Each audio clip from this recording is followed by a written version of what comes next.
Hey, big boxers. Welcome to On the Shelf, a program that is dedicated to helping you get your products into a major big box retailer. Tim here with you on this journey. Um, wow, right? So much has been going on. It's been so long. I can't believe how long it's been since we spoke to each other via podcast. And I've had some people reach out to me recently saying, "Hey, are you still doing podcasts?" And I guess I really hadn't even looked at how long it's been. And I'm embarrassed to say it's been a long time. It's been a long time.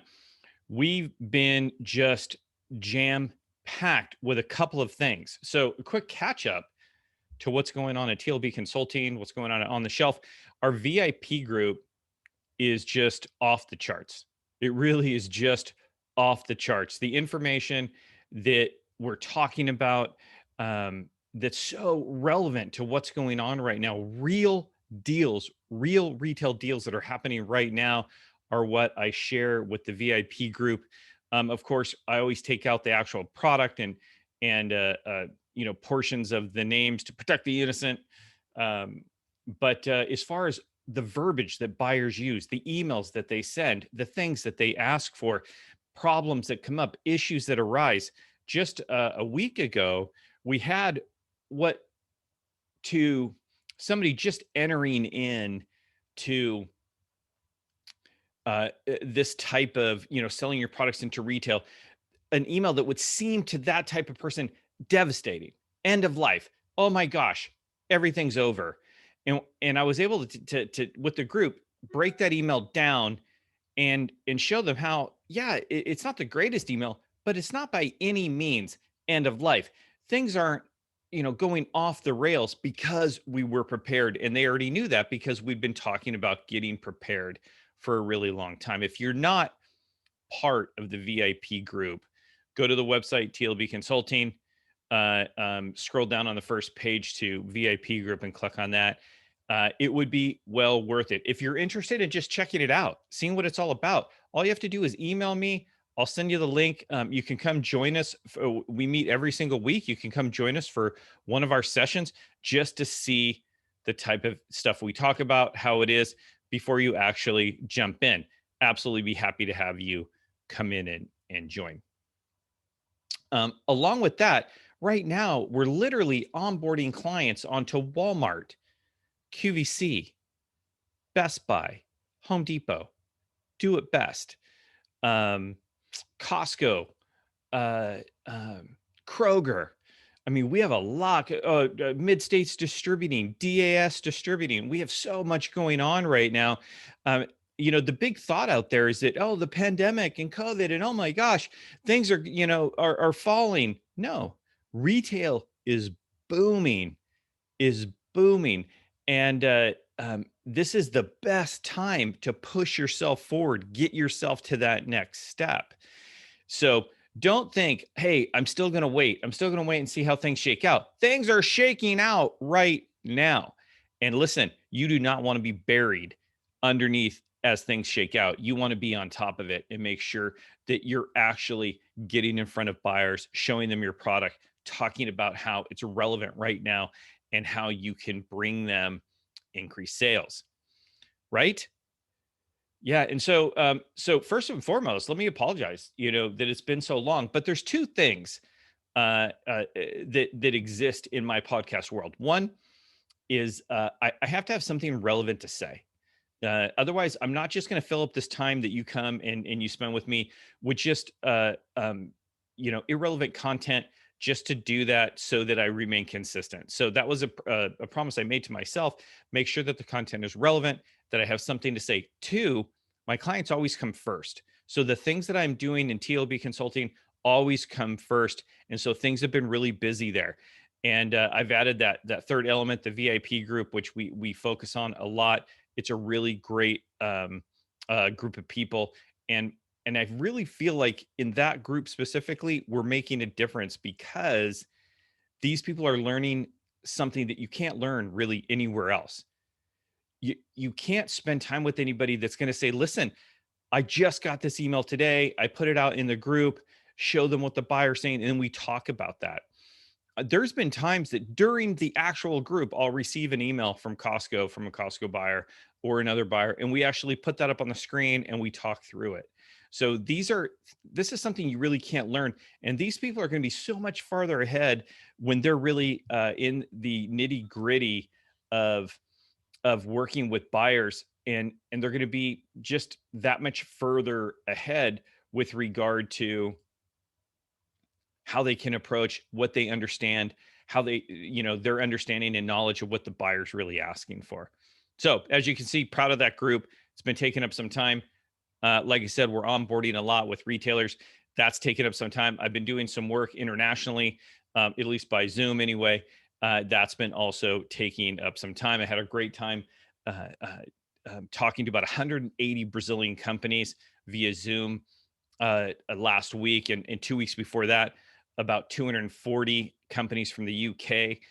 We did a Zoom training, and so that's been super rewarding. All right, so you're kind of all caught up with what's been going on with us.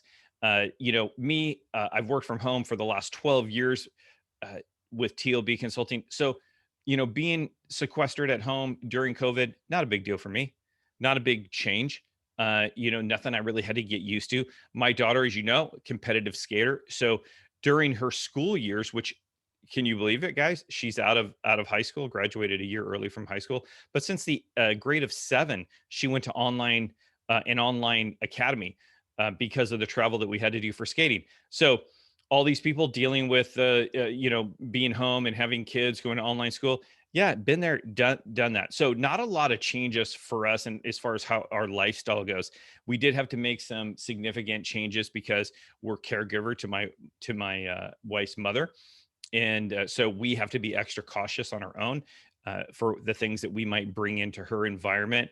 But glad to see things, glad to see the vaccine getting out there, glad to see people feeling a little bit more comfortable, a little light at the end of the tunnel. Not over by any means, not going away by any means, but just a light at the end of the tunnel is nice, right?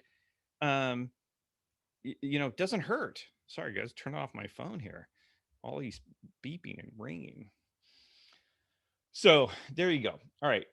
It's been, I think that people have had the wrong goal, the wrong first goal. When people think about, or suppliers think about taking their products to retail, the very first thing they think about is, I got to get myself in front of a buyer. How do I reach buyers? How do I talk to retailers? How do I get in front of a buyer, talk to a buyer, email a buyer, communicate with the buyer? And that's their goal. So they go to trade shows, they go to ECRM, they go to all, they try to contact the retailer directly. They come to people like me at TLB Consulting, and this is what they want to do. They want to get into retail. So they think the first thing they need to do is talk to a buyer. And more, I'm realizing that that's not the first thing. That's not even close to the first thing. And I know it seems like it would be because it's kind of like moving forward, right? If I talk to a buyer, I'm making progress, I'm showing them my product, and wham, bam, they're going to be so excited and they're going to place an order. Yeah, probably not. But so I've put together really 3 main things that you can do in the whole aspect of approaching buyers. 3 things that you can do before, 3 things that you can do during your communication with the buyer, and then 3 things that you should do after the communication with the direct communication with the buyer has ended. And these are assuming that we have a meeting, a phone call, a Zoom meeting, as far as our communication goes. And that's what everybody's wanting. I want to get myself and my product in front of a buyer because magic's going to happen and it's going to be a great thing. But over and over and over again, I talk to people that are disillusioned. They've had that meeting and it hasn't gone well. They haven't had any contact with the buyer after. They still haven't sold their product. Or the buyer's asking for things and they don't know what to do. And so things are on hold. And that's kind of what I'm talking about. All right. We need to be prepared to go see the buyer. Then we need to be prepared to talk to the buyer. And then we need to be prepared for what comes after we talk to the buyer. Those things are more important. That preparation is more important than actually talking to the buyer. Okay. And I know sometimes it doesn't think that. Just get me in front of the buyer and it's all going to be good. It's not all going to be good. Okay. They have limited amount of time and you got to be prepared. So let's go through these 9 things. And this isn't all encompassing. This isn't everything that you need to know by any stretch of the imagination, but I had to cut it down to 3 things that I think are relevant in your prep, in your during, and in your after. I'm happy to have a discussion with you. Come in to the VIP group, as a guest of mine, and let's talk about some of these things and hash some of these things out. Happy to do that. In the meantime, I'm going to put those out here on the podcast, and I appreciate your feedback. Number 1, before you go and you talk to a buyer, before you reach out to a buyer, I want you to ask yourself this one question. What is it that you want out of this connection? This particular, not like in the long term, but when you talk to or communicate with on the phone or via Zoom or in person, when you communicate with this buyer, what is it that you want to leave that meeting with? Now, I can already hear it rolling around in your head, and you're saying to me, well, duh, Tim, I want to come away with an order. I want to do some business. I want them to buy my product. And so, first and foremost, I want to tell you that that cannot be your number one want. Because if it is, 90% of the time, 95% of the time, 99% of the time, you're going to be disappointed. You're going to think you did something wrong. You're going to think there's something wrong with your pitch, with your product, with your campaign to go to retail because they didn't buy from you. Listen, people, most buyers cannot buy anything on the spot. They are really fact finding for when they are going to make changes in that planogram, changes in that category. They're going to bring in new products. They're going to get rid of old products. They are in the process of looking at products. Nobody's going to see a product from a major retailer anyway and go, yep, let's do that. Here, let me whip you out a PO right now. That's not how they work. And so if your goal going into that meeting is to get that, then you will literally subconsciously push further than you should, say things that you shouldn't, agree to things that you don't know to try to accomplish this goal that you've set for yourself because you think that goal is out there. What you will do is agree to things that you shouldn't have. You'll say things that you shouldn't have. Uh, and they still won't give you a commitment right there. But those things are now out there. That quote that you gave them thinking that it could seal the deal is now your quote. And it causes you to do things that you shouldn't or don't want to do. I would submit to you for your consideration that instead of wanting to get a sale, you want to gain interest in your product. Interest is what changes everything. It changes absolutely everything. Nothing else matters. No question that the buyer asks you, no roadblock that they throw up in front of you matters if they don't have interest. And interest, by the way, seems like a far cry from selling, but it's not really. It's the beginning of your collaboration because that's what selling into retail is, people.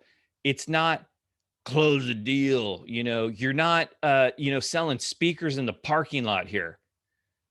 You're asking this retailer to onboard you as a vendor and then create a program and sell your products for you to their customers that they spend millions of dollars curating and bringing into their stores. Okay. Interest is the beginning of that collaboration that could end in them buying your product. So there is some selling. You're talking about your product, but in the end, once they agree that they have interest, you metaphorically move around to their side of the table, and now you're buddies, and you're just trying to figure out how are we going to get this thing done. Not are we going to get it done? How are we going to get it done? Does that make sense? So instead of saying to yourself, my goal is to sell something, my goal is to create or get the buyer interested in my product so that going forward, I can move from selling to collaboration. All right. Number two, before, are you ready? Let's say you move from interest, but and you move into interest and then collaboration. And let's say that the trip from collaboration to them actually wanting to onboard you is quicker than you thought. Let's say it's a week, 2 weeks, 3 weeks. Are you ready to actually start that process? Can you afford to produce the product that will be needed? Do you know how to get funding if you don't have the cash? Are you ready to be flexible? Are you ready to change your packaging? Are you ready to do a test? Are is your logistics solid? Is your retailer solid? I mean, not retailer, sorry, factory. I will tell you recently, I've been working with some companies that they thought their factories were ready, but really when it came down to producing a 20,000 unit order or 30,000 unit order, there was some problems. And the last place you want to figure out that there's issues is while you're trying to produce this first PO for this retailer. So are you ready for that retailer to say yes? And then lastly, do you understand the general requirements of this channel of retail? Now, of course, if you've never talked to this retailer before, you may not know their specific requirements that will be made known to you in their vendor agreement. But do you know the general requirements of doing business in big box retail or club store retail or drug store retail or grocery? And if you do know those requirements, can you meet those? Can you meet those? One big thing that comes up again and again is something like is as simple as product liability insurance. Do you have it? Is it enough coverage to meet the requirements of most of the retailers out there? And I can tell you that 2 million per occurrence and 4 million aggregate is going to get you by most of the retailers unless you have a children's product. It will be more then. But do you have a $1 million policy that's basically 1 million across the board? Not going to be good enough. So do you know what do you even have product liability insurance? Have you even gotten a quote for it? It doesn't take long. Once you get a quote for product liability insurance and you're working with somebody, actually, once you pull the trigger, you can be covered in a matter of days. It doesn't take that long. So you don't necessarily, if you're not selling product anywhere, then you're probably not going to be talking to big box retail anywhere anyway. But if you're selling product online on Amazon on your own website, you should have some sort of product liability insurance. It only takes one claim to wipe you out. So, do you know the requirements? So, those three things, like I said, not all encompassing, but three key things I want you to consider. One, do you know what you want? Two, are you ready? And three, do you know what the requirements are or the basics of the requirements? Okay. All right. So let's say that all the answer to all those questions are yes. And you move forward, you connect with the buyer, you set a meeting. All right. What are the three things I want you to consider for during your meeting with the buyer? Zoom, phone call, in person, whatever, trade show, whatever. Number one, what is your sales story? Now, some of you may have heard me talk about sales story. It's a term that, I didn't create the words sale and story. And I probably didn't even create the term sales story, but in the terms of how I use it, yes, I did create that. And it's not the story of you and your product and how you came to be. It's the story of the progression of sales of your product. Okay? That's your sales story.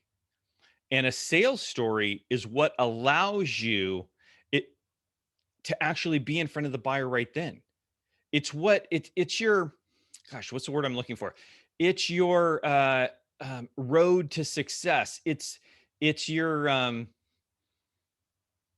gosh, I can't think of, I know I'm going to think about it later, but it's kind of like your badge of honor, right? These are the things that your product has done. So let me just give you a quick example of a sales story. So I conceived my product in 2016. We launched it on our own website and on Amazon in 2017. For the next 2 years, we saw one to, let's say we're going to be crazy here, 200% month over month growth over a 2 year period of time. From there, we decided to move it into specialty retail. And by specialty, I'm talking about independent retailers. So very small retailers. We started introducing it. We're now in about 200 independent retailers, and our reorder rate, the amount of times that they sell through a product and want more, is about 70%. So we felt that that was a good number. We went in, we started to go into bigger retailers, some regional retailers, big box retailers over 10,000 square feet that have, 10 locations or more. We've also had great success there with over 50% reorder rate. And that's what's landed me on your doorstep, Mr. Target buyer, Miss Costco buyer. See, without all that, why are you there? Because you want them to take a chance on you? You want them to put their job on the line for your product? Yeah, that's not going to happen.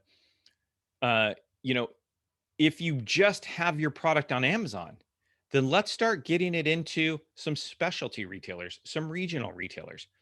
Unless you're a celebrity, people, there's no shortcut. Nobody's going to discover your product waiting in line. You're not Chevy Chase. Nobody's going to discover you in line at the movies and say, oh my gosh, let's put that on the front shelves of Target or whatever. No, you have to have a systematic progression of sales to be actually saying, that's why I'm here in front of you. Now, if you have that, you all of a sudden become far more interesting to that buyer than, hey, I've been on Amazon. We're doing good. We're doing good on Amazon. I'm doing good on my own website. Okay. Got it. Got it. But is that enough for me to onboard you? Um, let's just tangent for a second and talk about onboarding. A lot of times that seems like this simple thing, onboarding. Oh, we're onboarding with this retail. I mentioned earlier that we're onboarding with 6 or 7 retailers for our clients at one time. Let's just take Walmart, for instance. We've been onboarding with Walmart, I kid you not, for like 90 days. It has been this long process getting into their system, getting the SKU set up, getting the PDQ set up.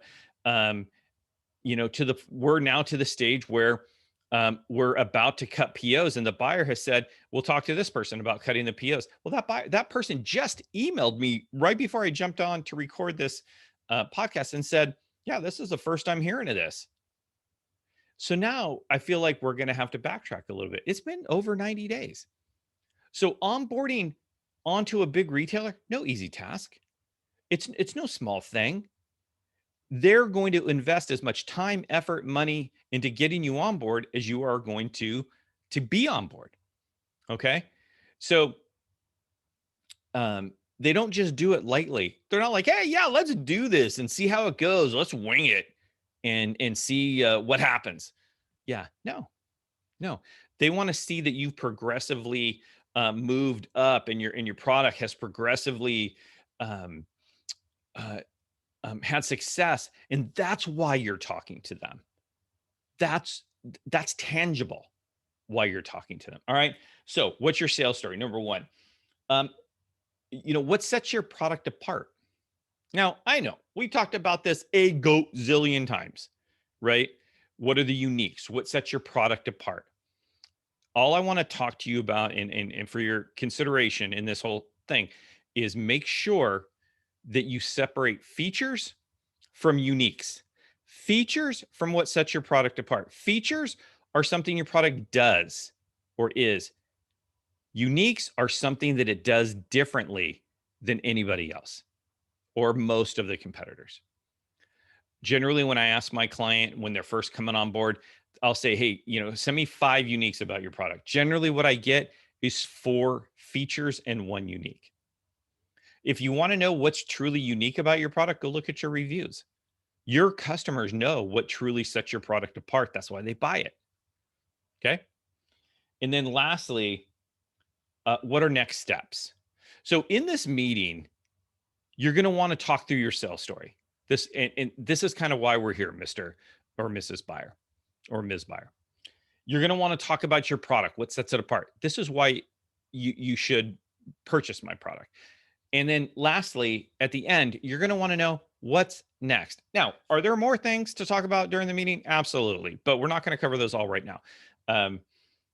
This is a key part that a lot of people miss. I've sat in on hundreds of meetings with clients and consulting clients and listen to them pitch to retail buyers. And the one thing they never, and I shouldn't say never, one thing that they don't do a lot of the times is at the end say something like, all right, so on my end, I'm going to go ahead and send you those samples. I'm going to get that pricing over to you.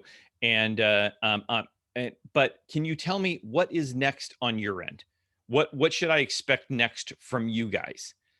And it's so important that you ask this question because it sets up your expectation for what's coming. Because a lot of times you're going to think if you don't ask that question, and this is never discussed, you're going to think that they have nothing else to do when they get back to their office or when the meeting ends, but really just cater to you. And they're going to be just waiting with bated breath to get the info that you send them. And as soon as they get it, they're going to review it, evaluate it, and they're going to get right back to you. Again, guys, that's not how it's going to happen. They're doing the same thing with hundreds of people. So the more organized you are and the more you can respond to them, great. But you should ask them, what can I expect? Maybe what they're going to tell you is, well, listen, first and foremost, let me tell you, I'm off to China next week. I'm going to be there for 2 weeks, visiting some factories. And then when I get back, I'm going to have to catch up. You're probably not going to hear from me for about 6 weeks. Okay. Now that might disappoint you, but don't let it. That's a great thing for them to let you in on what they're doing, how they're doing it, and what you can expect. And so does that mean that you don't communicate with them for 6 weeks? No. That means you still get them the things that you wanted to get them the samples, keep them informed of where you are. And then the last thing you can do is, okay, well, is it possible for us to get a meeting on the books for, let's say, 7 weeks from today? Give you a week to get back and check out this and check out product and pricing and all that. Can we get something scheduled right now? Maybe they will, maybe they won't, but always ask for it. Get on the books right now. So you ask them what's next, what that you can expect from them. And then when they tell you, try to set that meeting right then. Okay. So much easier to set it right then, have them look at their calendar, blah, blah, blah, then try to get that going over the phone or through email. Okay. All right. So what's your sales story? What sets your product apart? What are its uniques? And then lastly, what can you expect next? Now, after the meeting, again, not all encompassing. I'm just picking out 3 things. Prompt follow-up. Number 1, if you said you're going to do something by a certain date, do it. Do it. Don't let that go by. Okay. It's going to be an indication of what kind of partner you're going to be. You're either going to be a partner that's on time. Doesn't matter whether they're on time. Doesn't matter whether they meet their deadlines. Doesn't matter whether they do the things that they said they were going to do. All that matters is you do the things that you said you're going to do. Okay. Number 1. Number 2, answer all the questions that they had that you didn't know the answer to. Okay. So if you said you were going to find out something, you didn't know the answer to that, you didn't know how many nanometers it was or millimeters or blah, blah, blah. Does it fit? Does it harm plants? Whatever it is that you might not have known. Don't guess in the meeting, but follow up and make sure you answer any outstanding questions. And then lastly, always be providing further insight into the category and into your product. So as things in your product change, as things that you notice about the category, don't hesitate to drop the buyer an email in between, just saying, hey, wanted to let you know that it looks like this particular fabric that we make our product with is being all gobbled up to make, and this is a true story, N95 masks. I had a client that had a product that some of the material that you made the product out of got gobbled up in China by by the government to move into making N95 masks. Well, we immediately let our retailers know, hey, just want to let you know this is a situation going on right now, and we'll keep you abreast of it. Or if you notice that there's an increase in the category or things are shifting in the category, anything that you tell them should be in some way favorable to your product. But don't be afraid to send them little insights. Buyers need that. They can't constantly be up to date on everything. It'd be like a doctor knowing every single cutting edge technology that's coming online every single moment at the same time that they're taking care of hundreds of patients. They can't possibly. They can either take care of their patients and know a little, or not take care of their patients and know a lot. It just, they're not a researcher. They're actually, in the middle of caring for people. Buyers are a lot like that. They're in the midst of bringing on product, caring for product, caring for product, doing promotions, driving sales. They can't possibly know every industry trend, but if you let them know, that will be helpful to them. All right. So there are some things that you can do before, during, and then also after your meeting. Don't get yourself a meeting with a buyer if you're not ready. Don't get yourself a meeting with a buyer if you have zero sales story.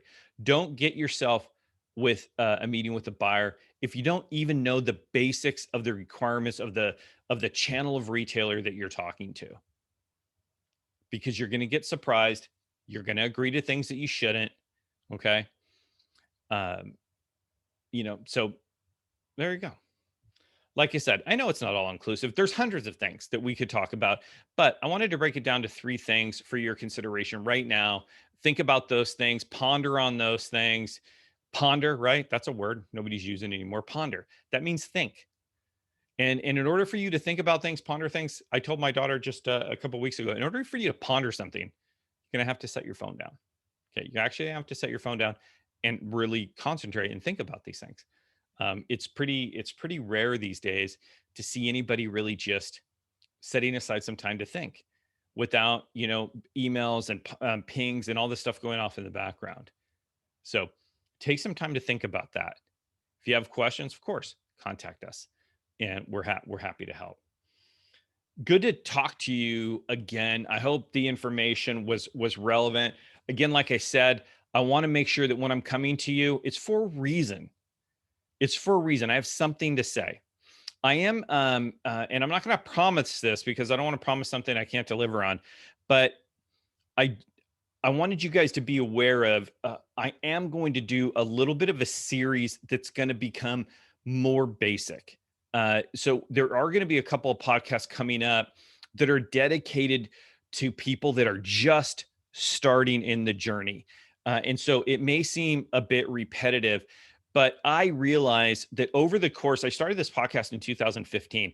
Over the course of 6 years, we're at a place right now where I feel like I'm talking to people that are in retail, going to retail. We're talking strategies, but I understand also, based on some feedback, that people are finding the podcasts that are just starting the journey, just getting going. And therefore, we need to also address some of those needs too. So if I put out a podcast in the future that's too basic for you, um, uh, do me a favor. Instead of not listening to it or thinking that it's a waste of your time, comment on it. Talk about it. Maybe talk about your experience in what we're talking about. And when I say basic, I mean basic. Like, we're going to talk through certain types of fixtures. What's an end cap? What's a side cap? What's a clip strip? What's a base shelf? What's a peg hook? What's pegboard? And how do all those things factor into your product and how it's going to look or be merchandised on a shelf? What's a buyer? What's an assistant buyer? What's an inventory control specialist? What's a buyer deck? What's a sell sheet? What's a line sheet? What's a wholesale line sheet? All these things that you need to have and need to know. We're going to start getting a little bit back to the basics. I'll try to pepper them in so that it's not, a long series of back to the basics. Pepper them in with some other things. So I appreciate your indulgence in that. And for those of you listening to the podcast who just found us and you're just getting started, your comments and suggestions and feedback are going to be crucial to to the kind of content that we put out going forward. Come find us on Facebook. We have a private group on Facebook called On the Shelf Now. You can come and join that. We're happy to have you there. Come find us on our website, T as in Tom, L as in Larry, B as in boy, consulting.com. You can find us there and see all that's available to you in your efforts to get your products on the shelves of retailers. So, come find us. You can email me, Tim at tlbconsulting.com, or Tim at ontheshelfnow.com. Either one will get right to me. Been great to spend some time with you. I hope that your journey through the last year and a half has been, um, I won't say a good one. I know that we've all had our challenges, but I hope that you're persevering. I hope that you're um, becoming stronger, becoming more resilient. I hope that you've used this time to sharpen your saw and become smarter and become more valuable. And if you had downtime because you couldn't work, I hope that you read and started to learn to make yourself more valuable. And you took this time and really got to know the people in your family again, and and spent some quality time doing things that you can only do when you're stuck together, playing games and cards and watching shows and binging this and just some real good family time. There's enough negative things out there that are COVID related, that are politically related. My hope for you guys is that you've been able to take this time, this opportunity, this business, and in some way make it better for yourself. In some way, set yourself up to really be a rocket ship going forward. That's my hope for you guys. Look forward to our next podcast. When that will be, I can't actually tell you. I'm going to try to be a little bit more consistent, but again, got to have something to say. So until that time, I look forward to seeing you guys next time. And until then, I look forward to seeing your products on the shelf.